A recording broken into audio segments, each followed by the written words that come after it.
दोस्तों हाल ही में 64वीं बीपीएससी का फाइनल रिजल्ट जारी किया गया था। रिजल्ट जारी करने के बाद कट ऑफ के समान अंक लाने के बावजूद भी बहुत सारे कैंडिडेट्स का सिलेक्शन नहीं हुआ था।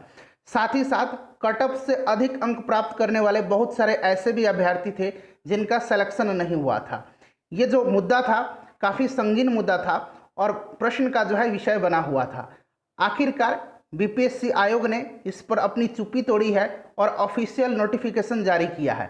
बताया है कि किन कारण से इनका सिलेक्शन नहीं हो पाया है। तो फ्रेंड्स आप भी जान लीजिए ताकि फ्यूचर में आप इस प्रकार की गलती ना करें। आपके लिए काफ़ी इम्पोर्टेंट वीडियो है आज का। चैनल पर पहली बार आए हैं तो चैनल को सब्सक्राइब कर लीजिए, बेल आइकन को प्रेस कर लीजिए ताकि रेगुलर वीडियो के नोटिफिकेशन आपको मिलते रहें। दोस्तों इस विषय पर बीपीएससी के द्वारा जारी किया गया या ऑफिशियल नोटिफिकेशन है, आप ध्यान से इसको समझ लीजिएगा ताकि फ्यूचर में आप इस प्रकार की गलती ना करें। देखिए नंबर लाने के बावजूद भी इन लोगों का सिलेक्शन नहीं हुआ है, अच्छे अच्छे रैंक भी इन्होंने प्राप्त किए हैं, ये बड़ा दुख होता है। तो आप इस प्रकार से गलती फ्यूचर में ना करें, ध्यान दीजिएगा। देखिए 64वीं संयुक्त प्रतियोगिता परीक्षा के अंतिम परीक्षा फल के प्रकाशन के विरुद्ध उम्मीदवारों से प्राप्त अभ्यवेदनों के संबंध में देखिए बिहार लोक सेवा आयोग द्वारा 64वीं संयुक्त प्रतियोगिता परीक्षा में राज्य सरकार के विभिन्न विभागों से 24 सेवाओं संवर्गों के अंतर्गत प्राप्त रिक्तियों का दिनांक 6/6/2021 को अंतिम परीक्षाफल प्रकाशित किया गया। परीक्षाफल प्रकाशन के उपरांत परीक्षा में शामिल कुछ उम्मीदवारों द्वारा अभ्यवेदन समर्पित करते हुए परीक्षा फल में यानी कि रिजल्ट में सुधार करते हुए उन्हें सफल घोषित करने का अनुरोध किया गया है, जिसकी विवरणी निम्नवत है। दोस्तों यहाँ पर अब स्पष्ट किया गया है बीपीएससी के द्वारा कि क्यों इन लोगों का कट ऑफ अंक के बराबर अंक रहने के बावजूद भी फाइनल मेरिट लिस्ट में नाम नहीं है। टोटल 8 ऐसे कैंडिडेट हैं जिनका कि अंक कट ऑफ अंक के बराबर है, फिर भी इनका सिलेक्शन नहीं हुआ है, और 5 तो ऐसे कैंडिडेट्स हैं जिनका कट ऑफ से भी ज़्यादा अंक है, फिर भी इनका सिलेक्शन नहीं हुआ है। देखिए फ्रेंड्स यहाँ पर देख लीजिए, ए नंबर में कट ऑफ अंक के समान अंक प्राप्त करने के बावजूद भी अंतिम रूप से इनका चयन नहीं हुआ है। कट ऑफ के बराबर इनका नंबर है, फिर भी इनका चयन नहीं हुआ है। देखिए सबसे पहले समझ लीजिए कि मेरिट किस प्रकार से तैयार किया जाता है। तो यहाँ पर लिखा हुआ है कि संयुक्त मेधा सूची विभागवार उपलब्ध रिक्तियां एवं उम्मीदवारों द्वारा भरी गई सेवा अधिमान्यता के अनुसार पदों के आवंटन करते हुए अंतिम परीक्षाफल प्रकाशित किया जाता है। यानी कि जो पोस्ट प्रेफरेंस होता है, आपको सारा पोस्ट प्रेफरेंस लगाना चाहिए। अगर आप पोस्ट प्रेफरेंस छोड़ देंगे, 2-4 पोस्ट ही ऊपर दे देंगे और बाकी आप खाली छोड़ देंगे, तो भी आपका जो है इन लोगों का सिलेक्शन नहीं हो पाया है। आगे मिलेगा वैसा कंडीशन कि कट ऑफ से ज़्यादा अंक भी है, फिर भी उनका सिलेक्शन नहीं हुआ है। तो देखिए कट ऑफ किस प्रकार से तैयार किया जाता है, यहाँ बताया गया है कि मेधाक्रम लिखित एवं साक्षात्कार के अंक के जोड़ के आधार पर तैयार किया जाता है। यानी कि आपका जो लिखित परीक्षा होता है मेंस का और इंटरव्यू, उनको दोनों का जोड़ करके तैयार किया जाता है, जिसमें 2 उम्मीदवारों के कुल अंक जो है समान होने की स्थिति में लिखित परीक्षा में अगर 2 कैंडिडेट का अंक अगर समान आ गया तो लिखित परीक्षा में अधिक अंक प्राप्त करने वाले उम्मीदवार को मेधाक्रम में ऊपर रखा जाता है। तो मेंस का जिन्होंने अच्छा नंबर लाया है उनको ऊपर रख दिया जाएगा। अगर इन कंडीशन में भी अंक समान हो जाता है, तो मान लीजिए कि लिखित परीक्षा में भी दोनों उम्मीदवार का एक ही जैसा अंक मिल गया, तब वैकल्पिक विषय यानी कि जो ऑप्शनल विषय है उसके जो मार्क्स हैं जिनका अधिक होगा उनको मेधाक्रम में ऊपर रखा जाएगा। वैकल्पिक विषय के प्राप्त समान होने पर अगर वैकल्पिक विषय में भी समान अंक प्राप्त हो गया तो उस स्थिति में उम्मीदवार का जो है जन्म तिथि के आधार पर अधिक उम्र तथा जन्म तिथि के समान होने पर उम्मीदवारों के नाम को देवनागरी लिपि के वर्णमाला के अनुसार मेधा सूची में स्थान दिया जाता है। क्लियर हो गया। अब देख लीजिए यहाँ पर पूरा क्लियर बता दिया गया है कि किन कारण से इनका सिलेक्शन नहीं हुआ है। 1 नंबर पर देख लीजिए, इनका नाम स्वाति कुमारी है। ये अत्यंत पिछड़ा वर्ग की महिला उम्मीदवार है और इन्हें टोटल 495 अंक प्राप्त हुआ है। अत्यंत पिछड़ा वर्ग की जो महिला का कट ऑफ वो 495 ही है, यानी कि 495 कट ऑफ के बराबर इनका अंक है।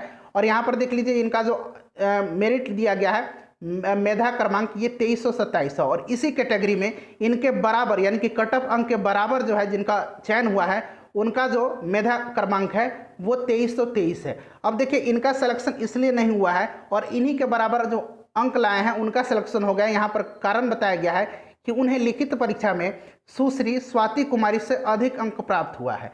इस कोटि में कोई भी पद रिक्त नहीं होने के कारण इनका चयन नहीं हुआ है स्वाति कुमारी जी का।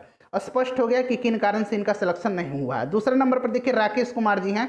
ये अत्यंत पिछड़ा वर्ग के स्वतंत्रता सेनानी कोटि के उम्मीदवार हैं और इन्हें 516 अंक प्राप्त हुआ है। अत्यंत पिछड़ा वर्ग का कट ऑफ जो है वो 516 है और इनका भी सिलेक्शन नहीं हुआ है। इनका यहाँ पर देख लीजिए कुल प्राप्तांक जो है इनका 516 है, जो कि कट ऑफ के बराबर है, और मेधा क्रमांक इनका जो है 1579 है।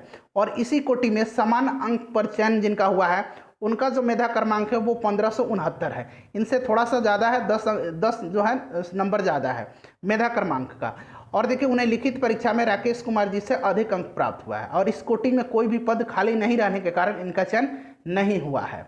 उसी प्रकार से सबका यहाँ पर दिया गया है। टोटल 8 ऐसे कैंडिडेट हैं जिनका जो कट ऑफ के बराबर अंक रहने के बावजूद भी फाइनल मेरिट लिस्ट में इनको जगह नहीं मिला है। ठीक है फ्रेंड्स, देख लीजिएगा एक एक करके, कारण यहाँ यहीं दिया गया है। अब इतना मैं बताऊंगा एक एक पढ़ करके तो वीडियो लंबी हो जाएगी। आपको बस कारण बताना है कि आपको प्रेफरेंस भरना है पूरा। अब यहाँ पर आप देख लीजिए, देखिए यहाँ पर सबका वही कारण बताया गया। यहाँ पर देख लीजिए अंतिम उम्मीदवार का जो रहा है इतना रहा है, और उन्हें लिखित परीक्षा में उनसे ज़्यादा अंक प्राप्त हुआ है, और इस कोटि में कोई भी पद खाली नहीं है। इसी कारण से इनका सिलेक्शन नहीं हो पाया है। फ्रेंड्स अब देख लीजिए कि कट ऑफ अंक से ज़्यादा अंक प्राप्त करने के बावजूद भी इन लोगों का सिलेक्शन क्यों नहीं हुआ है। देखिए टोटल 5 ऐसे कैंडिडेट है जिनका कि कट ऑफ से भी ज़्यादा अंक है, फिर भी इनका सिलेक्शन नहीं हुआ है। बी नंबर में देख लीजिए यहाँ दिया गया है कि कट ऑफ अंक से अधिक अंक प्राप्त रहने के बावजूद अंतिम रूप से चयन नहीं होना। देखिए 1 नंबर में काजल कुमारी जी हैं, यहाँ पर इनका रोल नंबर लिखा हुआ है, और ये काजल कुमारी जी पिछड़ा वर्ग की महिला उम्मीदवार हैं, और इन्हें कुल 511 अंक प्राप्त हुआ है। और पिछड़ा वर्ग का जो महिला का कट ऑफ वो 511 भी है और 510 है। 510 और 511 दो कट ऑफ क्यों दिया गया है, तो आपको पता होगा कि पिछड़ा वर्ग की महिला के लिए अलग से सीट निकाला जाता है, तो अलग से सीट निकाला गया है, उसमें अलग कट ऑफ है, और दूसरा जो है जो महिला के लिए सीट आरक्षित रहता है उसमें से अलग कट ऑफ दिया गया है। तो फिर भी इनका 510 है यहाँ पर कट ऑफ है, और 511 इनका नंबर आया है, और इनका सिलेक्शन इसलिए नहीं हुआ है। यहाँ पर स्पष्ट बताया गया कि देखिए काजल कुमारी जी का इसलिए सिलेक्शन नहीं हुआ है क्योंकि इन्होंने पोस्ट प्रेफरेंस में केवल बिहार पुलिस सेवा पुलिस उपाधीक्षक यानी कि डीएसपी का चयन अपने आवेदन के सार प्रपत्र 2 में किया है। बिहार पुलिस सेवा यानी कि पुलिस उपाधीक्षक डीएसपी में चयन हेतु इन्हें प्राप्त जो अंक है वो जो है पर्याप्त अंक नहीं है। ठीक है, इसीलिए इनका सिलेक्शन नहीं हुआ। अगर इन्होंने और भी पोस्ट प्रेफरेंस दिया होता, जितने भी पोस्ट है, तो निश्चित रूप से इनका सिलेक्शन कहीं ना कहीं किसी पोस्ट में हो जाता। उसके बाद देख लीजिए, इसीलिए मैं कह रहा था कि इस प्रकार की गलती आप भी ना करें। ठीक है फ्रेंड्स, उसके बाद देखिए 2 नंबर में यहाँ पर कमलेश कुमार जी का नाम है, कमलेश कुमार सिंह। और फ्रेंड्स ये जो हैं सामान्य कोटि के यानी कि जनरल के कैंडिडेट हैं, और टोटल 537 अंक इन्होंने प्राप्त किया है, और जनरल का कट ऑफ आपको पता है कि 535 गया हुआ था। इनका सिलेक्शन नहीं हुआ है, कारण यहाँ पर बताया गया है कि इनके द्वारा आवेदन के सार प्रपत्र 2 में मात्र 4 पदों का, टोटल 4 पदों का इन्होंने प्रेफरेंस दिया था। और फ्रेंड्स यहाँ देख लीजिए 4 ये इन्होंने जो पद दिया था वो आपूर्ति निरीक्षक, प्रखंड पंचायत राज पदाधिकारी, श्रम प्रवर्तन पदाधिकारी एवं प्रखंड अनुसूचित जाति एवं अनुसूचित जनजाति कल्याण पदाधिकारी के लिए इन्होंने जो है प्रेफरेंस दिया था। और उक्त पदों के विरुद्ध अनारक्षित पुरुष कोटि के अंतर्गत चयनित अंतिम उम्मीदवार मेधा का क्रमांक 831 पर अवस्थित है, एवं उन्हें कमलेश कुमार जी से अधिक अंक प्राप्त हुआ है। इनका देखिए कितना है, इनका जो है मेधा क्रमांक 847 है, और इनका जो सिलेक्शन हुआ है 831 है, और इनसे ज़्यादा अंक इनको प्राप्त है, इसलिए इनका चयन नहीं हुआ है। इन्होंने भी अगर पूरा पोस्ट प्रेफरेंस दिया होता तो कहीं ना कहीं इनका भी चांस होता सिलेक्शन का।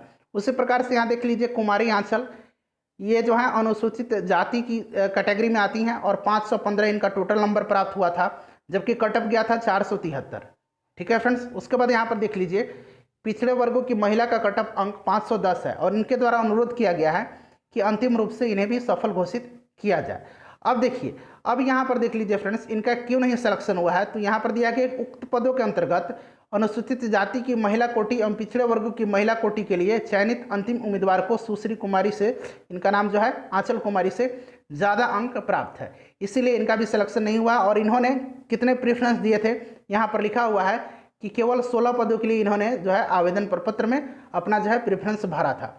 उसी प्रकार से यहाँ देख लीजिए सबका जो नहीं होने का कारण है, जिनका कि कट ऑफ से अधिक अंक लाने के बावजूद भी इन्होंने पूरा पोस्ट प्रेफरेंस नहीं दिया था, और जितना इन्होंने दिया था उससे ज़्यादा जो अंक लाए हैं उन्हीं का सिलेक्शन हो पाया है। तो सबका यहाँ पर दिया हुआ है, यहाँ पर आप दे सकते हैं। ठीक है फ्रेंड्स, तो ये टोटल 5 ऐसे कैंडिडेट थे, और 8 ऐसे कैंडिडेट थे जिनका कि कट ऑफ के बराबर अंक रहने के बाद भी उनका सिलेक्शन नहीं हुआ है। तो ये स्पष्ट कर दिया गया है, और इस प्रकार की गलती आप भी फ्यूचर में ना करें, पूरा पोस्ट प्रेफरेंस भरिएगा। क्लियर हो गया है सब कुछ। आई होप कि वीडियो आपके लिए उपयोगी रही होगी। फ्रेंड्स वीडियो को लाइक और शेयर जरूर कर दीजिएगा।